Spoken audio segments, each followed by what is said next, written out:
Hello everyone. I hope you enjoy listening to the story. I denied my own parents' life-saving insurance claim while they begged me on their knees, not knowing. I was the daughter they abandoned in the ICU 18 years ago. My name is Sophia Bennett and I am 28 years old. The file sits open in front of me, stamped urgent in red. The kind that usually makes my colleagues rush, panic, approve without thinking.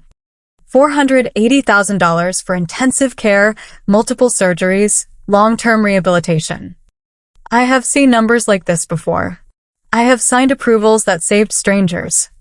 I have denied claims that ruined lives. That is my job. But today, my fingers freeze above the keyboard because of two names printed neatly at the top of the page. My chest tightens in a way I have not felt in years, not since the night that rewrote my entire life. I lean back slowly, forcing myself to breathe, but the air feels heavy, thick, like the stale hospital oxygen that used to hiss beside my bed. I was 8 years old when the accident happened. I remember the sound first, metal folding into itself, glass exploding like rain, my mother screaming my name, and then silence. When I woke up, everything hurt. Tubes filled my mouth, machines blinked around me, and strangers spoke in hushed, urgent voices. I could not move. I could barely think. But I could hear. That was the worst part. I heard the doctor explaining the cost, explaining the procedures, explaining the chances. I heard my mother ask if there was a cheaper option. I heard my father say nothing at all. That silence still echoes louder than any scream. They thought I was asleep when they made the decision. They thought I would never remember. But I remember every word. They said the treatment was too expensive. They said they still had another child to raise. They said it did not make sense to spend everything on a girl who might not even survive. Let that sink in. I was lying there, broken, bleeding inside, and they were calculating my worth like a failed investment. Then came the sound of paper sliding across a table, a pen clicking, signatures sealing my fate. They walked out of that hospital room and never came back. I woke up later that night to a quiet, so complete it felt unreal. No voices. No footsteps. Just the steady beep of a machine reminding me I was still alive. A nurse told me gently that my parents had signed the discharge against medical advice. She said it like it was normal, like people did this every day. Maybe they do. But to me, it felt like the world had ended and no one bothered to tell me. I stared at the empty doorway, waiting, hoping they would come back. They never did. I do not die that night. A doctor I barely remember decides to keep treating me despite the paperwork. Bending rules that were never meant to protect children like me. I survive, but survival does not feel like a victory. It feels like waking up in a life where I no longer belong to anyone. When I am discharged weeks later, there is no family waiting, no flowers, no relief.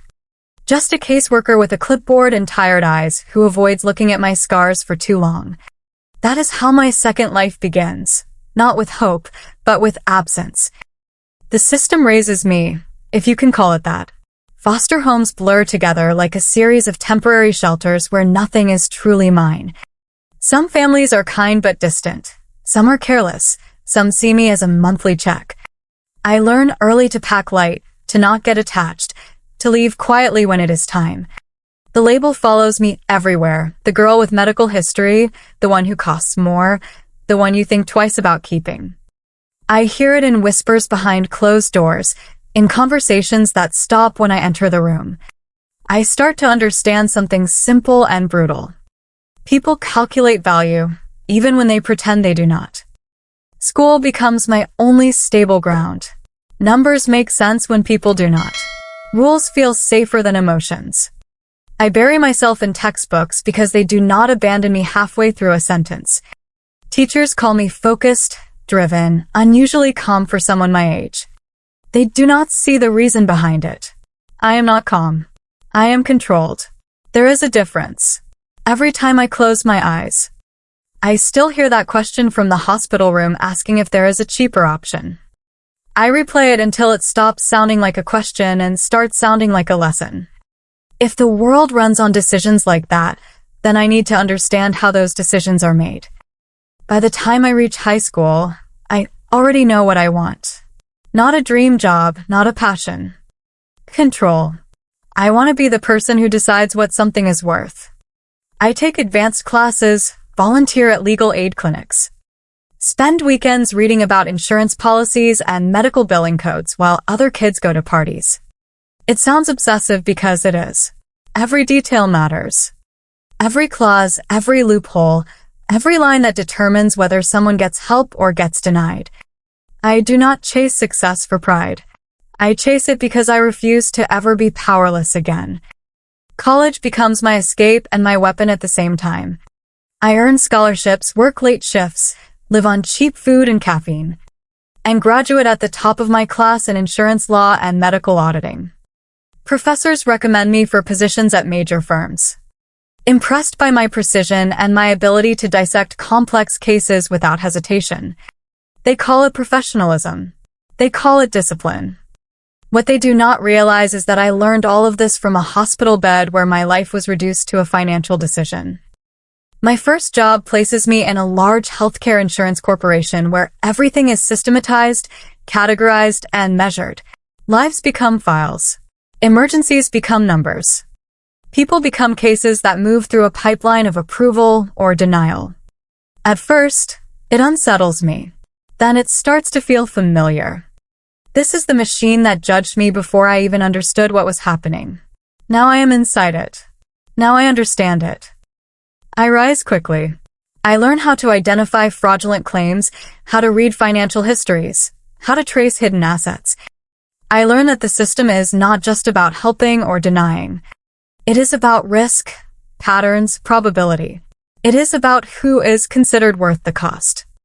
I become good at it, too good according to some colleagues who joke that I never hesitate. They are wrong. I hesitate all the time. I just do not show it anymore. One night, years into my career, I request access to archived records for a training project. It is routine, nothing personal at first. But curiosity pulls me further than necessary. I search for my own case, the one that started everything. It takes time, but eventually I find it. The scanned documents appear on my screen, slightly faded but still clear enough to read. I scroll slowly, expecting pain, expecting anger, expecting something dramatic. Instead, what I feel is something colder. My parents had insurance. Not perfect coverage, but enough to make a difference. Enough to keep me alive without destroying them financially. There were options, payment plans, support programs they could have applied for. They chose not to. They signed the refusal knowing there were alternatives, knowing there was a chance. They just decided I was not worth the effort. That realization changes everything. It removes the last piece of doubt I had been carrying all these years. It was not desperation. It was not ignorance. It was a decision. A calculated one. From that moment on, something inside me settles into place. I stop asking why. I stop wondering if there was a misunderstanding. I focus on what matters. Understanding the system is not enough. I need to master it. I need to know exactly how decisions like that are made so that one day, if the moment comes, I will not hesitate. And now, sitting in this quiet office with their names staring back at me from the screen, I realize that moment has arrived. The roles have reversed in a way that feels almost unreal. They are no longer the ones deciding. They are the ones waiting. The ones hoping someone behind a desk will choose to save them. I thought denying them would be easy. I thought it would feel like justice, clean and simple. But as I continue reading through their file, reviewing their financial history, their recent transactions, their attempts to shift assets and manipulate coverage, I realize something unexpected. They have not changed. They are still making decisions based on what benefits them the most. Still trying to outsmart the system. Still treating survival like a negotiation. And that is when I understand that this is not just about the past anymore. This is about what I choose to do now. They sit across from me in a small consultation room that smells faintly of antiseptic and stale coffee. The kind of place where people come when they have run out of options. My parents look older than I imagined, smaller somehow. like life has been slowly pressing them down for years.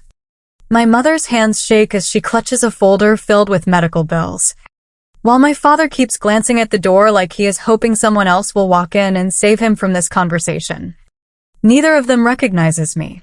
Not my face, not my voice. Not the quiet way I study them like a case instead of a family. To them, I am just another insurance officer, another gatekeeper standing between them and survival. They start talking before I even ask a question. The words spill out fast, desperate, unfiltered. They explain the accident, the emergency surgery, the mounting costs. They talk about how unfair the system is, how no one should be left to die because of money. My mother's voice cracks at the right moments, her eyes glossy with practiced fear. My father tries to sound rational, emphasizing their willingness to cooperate, to provide any documentation needed. I listen without interrupting, my pen moving slowly across the file, noting details I already know.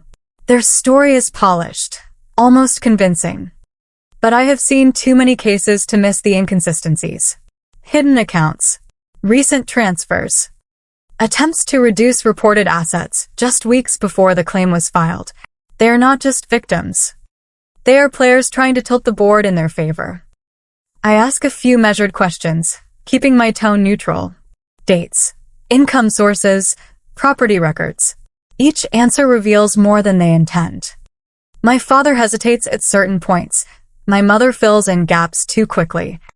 They think they are being careful, but desperation makes people sloppy. I let silence stretch after each response, watching how they react to the pressure. It is almost clinical, the way I observe them. 18 years ago, they sat in a hospital room deciding whether I was worth saving. Now I sit across from them, deciding how much truth they deserve. At one point, my mother leans forward, her voice dropping to a whisper like she is sharing something sacred. She says no one deserves to be abandoned in a hospital, not when their life is hanging by a thread. The sentence lands between us like a loaded weapon. For a second, I feel something crack beneath the surface. A sharp flash of memory that threatens to pull me back into that cold, silent room. I almost laugh. Not out of humor, but because the irony is so precise it feels scripted. She has no idea what she is saying, no idea who she is saying it to. I keep my expression steady, but inside, something shifts. I close the file gently and rest my hands on the table. My voice is calm when I speak again, almost detached. I tell them their case requires further review due to discrepancies in their financial disclosures. I explain the process, the potential consequences, the need for additional documentation. My father's face tightens, and my mother's composure begins to crack. They did not expect resistance. They expected sympathy, maybe even a quick approval if they played their roles well enough. Instead, they are facing a wall they cannot charm or pressure into moving. Days pass as I build the case. I go through every transaction, every record, every detail they tried to hide. The pattern becomes clear. Asset transfers to relatives, undeclared income streams. Strategic timing designed to make them appear less capable than they actually are. It is not just a questionable claim. It is deliberate manipulation. I compile everything with precision, documenting each inconsistency, each violation of policy. This is where my training takes over completely. No hesitation, no emotion, just facts. When I call them back in, the room feels different. Heavier. They sense it too. My father sits straighter, trying to regain control, while my mother avoids my eyes. I place the file on the table and slide it toward them. For a moment, neither of them touches it. I let the silence do its work. Then I begin to speak, outlining the findings in clear, measured terms. Fraud indicators. Policy violations. Grounds for denial. Each word lands with deliberate weight. My mother starts to cry halfway through, soft at first, then louder, as if volume might change the outcome. My father interrupts, arguing, deflecting, trying to reframe the situation. I let him talk until he runs out of excuses. Then I say the words I have been holding back. Not loudly, not dramatically, just enough to cut through everything else. I tell them I remember the hospital. I describe the room, the machines, the conversation they thought I could not hear. Their reactions are immediate and raw. Confusion first, then recognition creeping in like a slow realization they cannot stop. My mother's crying stops abruptly, replaced by a stunned silence. My father stares at me, searching my face for something familiar, something he should have noticed sooner. I lean forward slightly, meeting their eyes for the first time not as an officer, but as the child they left behind. I tell them who I am. The words feel simple, almost too small for the weight they carry. I am the daughter they abandoned in that AU. The air in the room shifts instantly. It is like watching a structure collapse in slow motion. My mother's hands fly to her mouth, her body folding in on itself as the truth settles in. My father's posture breaks, his confidence draining away, replaced by something closer to fear. They start talking over each other, apologies tangled with excuses. Explanations that sound hollow even as they say them. They claim they were scared, that they did not understand, that they thought it was the only option. I listen without reacting. I have imagined this moment before, but the reality is quieter than I expected. There is no satisfaction in their regret, no sense of victory in their panic, just a strange clarity. When they finally stop, I give them my decision. The claim is denied based on verified fraud and policy violations. The case will be forwarded for financial investigation. I explain it the same way I would to any client, with precision and finality. No anger, no raised voice, just the execution of a process. My mother collapses into tears again, reaching toward me as if I might change my mind. My father does not speak. He just stares, as if trying to understand how the balance shifted so completely. I stand up, signaling the end of the meeting. As I walk to the door, I pause for a brief second, not to reconsider, but to acknowledge the moment for what it is. 18 years ago, they made a decision about my life. Today, I made one about theirs. I do not add anything else. I do not soften it. I simply leave. But walking away from that room does not feel like victory. I walk out of that room expecting to feel something sharp, something clean, something that would finally settle the weight I have been carrying for 18 years. Instead, what I feel is quiet. Not peace, not relief. Just a strange stillness that follows me down the hallway and into the elevator. The doors close, and for a moment I catch my reflection in the mirrored wall. I look composed, controlled, exactly like the professional everyone believes me to be. But behind that, there is something else I cannot quite name. It is not guilt. It is not regret. It is something closer to awareness. I return to my office and sit down in front of the same file, now marked denied. The system processes it automatically, moving it into the next phase, flagging it for investigation. It is efficient, precise, indifferent. Just like it was when I was 8 years old. I stare at the screen longer than necessary, reading the same lines again, even though nothing has changed. Fraud confirmed. Claim rejected. Case escalated. The words are simple, but they carry consequences that will ripple through the rest of their lives. My phone rings once, then stops. A message notification follows almost immediately. I do not need to open it to know who it is. They found a way to get my number, or maybe they asked someone, begged someone. Desperation always finds a path. I let the phone sit there, vibrating softly against the desk, before finally picking it up. The message is short, uneven, typed too quickly. My mother. She says she is sorry. She says she did not know what she was doing back then. She says they will lose everything without help. She asks if I can reconsider, just this once, just enough to give them a chance. I put the phone down without replying, not because I do not understand what she is feeling, but because I understand it too well. I know exactly what it means to sit in a place where survival depends on someone else's decision. I know what it feels like to wait for a door to open that might never open. That memory is still inside me, sharp and intact, no matter how much time has passed. The rest of the day moves around me like background noise. Meetings, emails, routine approvals. I complete each task with the same efficiency I always have. But my mind keeps circling back to the same question. Not whether I made the right decision, but what that decision means. Justice is supposed to feel like balance, like something being corrected. But this does not feel balanced. It feels like a continuation of something that never really ended. Late in the evening, when most of the office has emptied out, I open the file again. Not the summary, not the decision page, but the full record. I go through it slowly, not as an auditor this time, but as someone trying to see the whole picture. Their current situation is worse than they admitted. The injuries are severe. The costs will continue to rise. Without coverage, they will not just struggle. They will collapse under it. I lean back and close my eyes for a moment. This is the part no one talks about. The space between what is allowed and what is possible. The system is built on rules, but within those rules, there are small openings.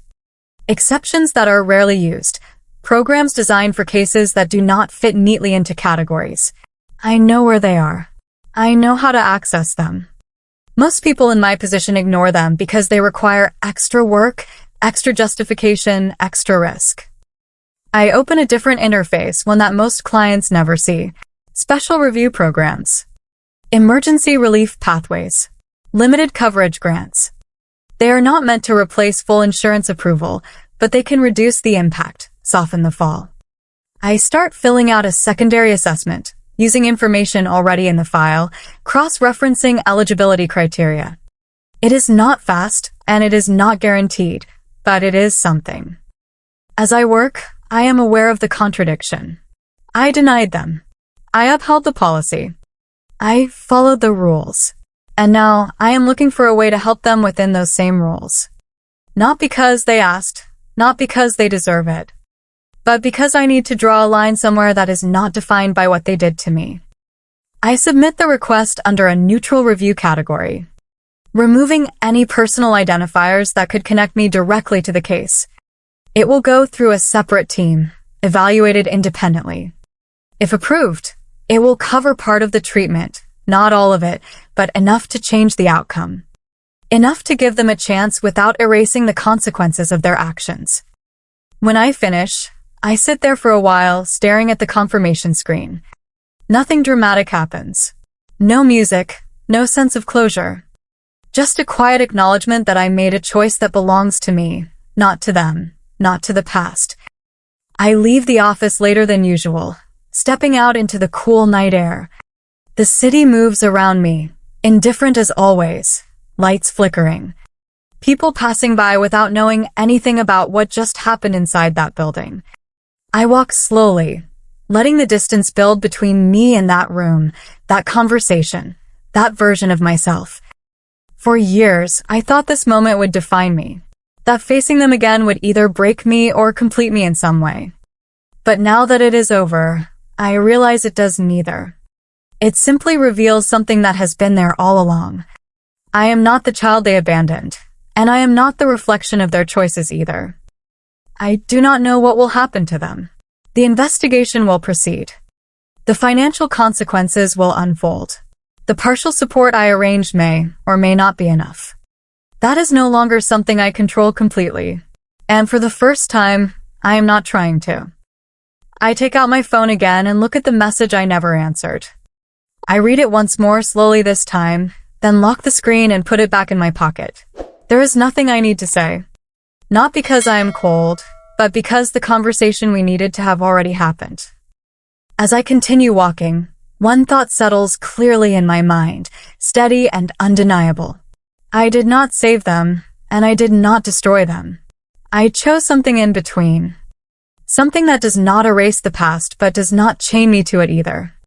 And maybe that is the only kind of justice that actually matters. The next morning feels almost identical to every other morning I have lived through in the past few years, and that is what surprises me the most. I wake up, make coffee, check my emails, and prepare for another day of decisions that will quietly shape other people's lives. There is no dramatic shift in the world outside, no sign that anything significant has happened. And yet, something inside me has settled into a place that feels unfamiliar, not lighter, not heavier, just different. The file I closed yesterday is already moving through the system, handled by other hands now, evaluated by other eyes that do not carry my history. For the first time, I am not watching every step of the process. I am letting it move without me. At work, no one notices anything unusual. My colleagues greet me the same way, casual, distracted, focused on their own workload. Cases come in, decisions are made, approvals are granted, denials are issued. The rhythm continues, steady and predictable. I handle each file with the same precision, the same discipline I have trained myself to maintain.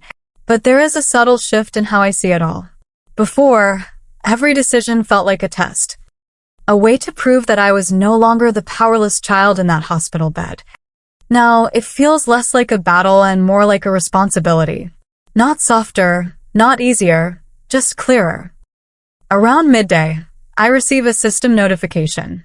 The secondary review I submitted has been accepted for preliminary processing.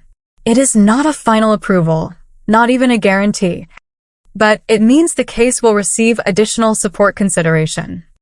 I stare at the message for a moment, letting it sink in. This is the part no one will ever connect to me, the quiet adjustment made within the rules. The small shift that changes an outcome without rewriting the past. It does not erase what they did. It does not undo the damage. It simply creates a different ending than the one that might have happened otherwise. I do not follow up. I do not check for updates every hour. I let it go. That, more than anything, feels like the real change. For years, I believed closure meant confrontation, meant forcing the past to answer for itself. But standing in that room yesterday, hearing their voices break under the weight of recognition, I realized something unexpected. Closure is not about what they say or how they feel. It is about what I choose to carry forward. That evening, as I walk home through the same city streets, I think about the girl I used to be, lying in that hospital bed, listening to voices that decided her future without ever asking what she wanted. I wonder what she would think of me now, sitting on the other side of that decision, holding the kind of power she never had. I like to believe she would not see someone hardened or distant, but someone who learned how to survive without losing everything that made survival meaningful. I stop at a crosswalk, watching the traffic lights shift from red to green, the movement simple and automatic. Life rarely offers clean endings. Most of the time, it gives you something unfinished, something that lingers just beneath the surface. But maybe that is not a flaw. Maybe that is the point. Not every story needs to close perfectly to mean something. I take out my phone one last time, not to read messages, not to revisit anything, but just to check the time. Then I put it away and keep walking. There is nothing left to decide, nothing left to prove. The past happened, the decision was made, and now there is only what comes next. I did not save them, and I did not become them either. I still think about that room sometimes, not because I regret what I did, but because it showed me something I spent years trying to understand. Power does not come from revenge. It comes from choice. The moment you stop reacting to pain and start deciding who you want to be, everything changes. Some people break the cycle. Others become it. And that line is thinner than most of us realize. So now I want to ask you something. If you were in my place, holding someone's fate in your hands, would you choose revenge, justice, or something in between? Drop your answer in the comments. I read every single one. And if this story made you feel something real, do not forget to like and subscribe.